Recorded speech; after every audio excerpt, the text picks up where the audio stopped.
Never Stop Learning, week 268. We're going to take a quick look at the sponge tool in Adobe Photoshop CC 2015. All right, so to activate the tool, just jump into the Tools panel on the left, and you're going to find the Dodge tool. Click and hold, and that's going to expose all the tools in that stack.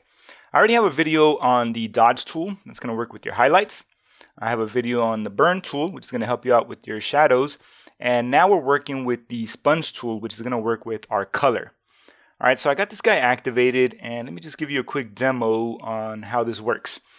All right, so I'm going to increase the flow and just desaturate the background a little bit. Now, when we're desaturating, we're kind of just sucking the color out of the image. All right, so I'm just clicking and dragging all along here. All right, getting rid of the color in the background so that it brings the focus back to our subject, which is this rose in the foreground. All right, great. So now I'm going to switch the mode from desaturate over to saturate, and the flow, I'm going to reduce this down to, let's say, 30. All right, I'm going to click and drag on my subject here. Just kind of saturate this guy up a little bit. So saturating is the opposite. We're actually bringing color back into our image. All right, so now I'm going to jump into the layers panel, and I'm going to turn off layer 1 to show you the before. And here's the after. All right, so I'm kind of doing an over-exaggerated look here, but I really wanted to show you guys what the sponge tool does. Now let's go over all these buttons over here at the top. All right, starting over on the top left, I'm going to right-click on this icon so that I could reset the tool. That's going to bring this guy back to how it was by default. But if I do a regular click on that same icon, that's going to open up my tool preset picker. All right, so once I get this tool set up exactly how I want, I'm going to click on this icon. That way I'll be able to create a new tool preset and use that same tool again on a future project. All right, I'm going to get rid of this guy. Next, we have the brush preset picker. And this is going to just deal with your brush size, your brush hardness, and you have your brush presets down over here at the bottom.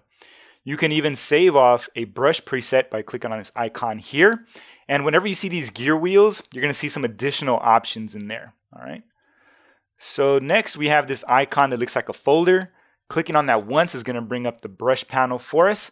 Now over here we have some presets that we could choose from.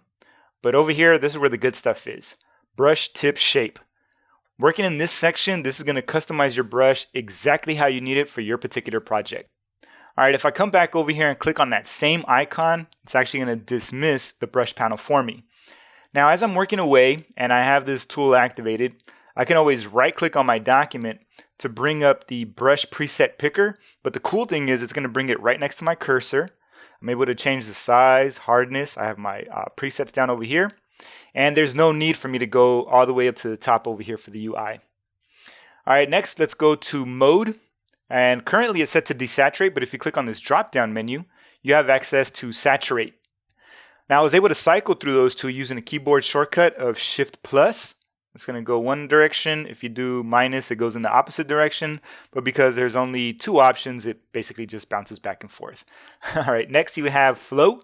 Currently I have it set to 50%, but if you hover over the word flow, you get this little scrubby slider. You can click and drag towards the right to increase that percentage, or to the left to decrease that percentage. All right, I was using my keyboard shortcuts earlier, so if I hit the number 2 key on my keyboard, that's going to give me 20%. But if I hit 0.2, that's going to give me 2%. And if I want 100%, I'm just going to hit 0. All right, next we have this Airbrush feature. I'm going to click on it to turn it on. Now, the way this guy works is if you click and hold, it will continue to spray and just build up this effect. All right, now I'm going to undo that. Turn this feature off, and if I click and hold, it's just basically one instance of this saturate sponge that I'm doing. All right, next we have this feature which is going to help me out to make sure that I don't clip, or it's going to minimize the clipping for fully saturated or fully desaturated colors. Now if I turn this feature off, I'm definitely going to clip either towards saturation or desaturation. But if I turn this feature off, it's going to do its best, so it's going to minimize the clipping there. It's not going to do it 100% of the time, but it's going to help you out. So I like having that feature turned on. All right, the last feature we have over here, this is for people using pressure-sensitive tablets. Click on it to activate it. Now, it's going to use the pressure information from my tablet to determine my brush size once I have this guy turned on. If I turn this guy off, it's going to use whatever information I have over here in my brush preset picker. So there you have it, folks. That's a quick look at the sponge tool in Adobe Photoshop CC 2015.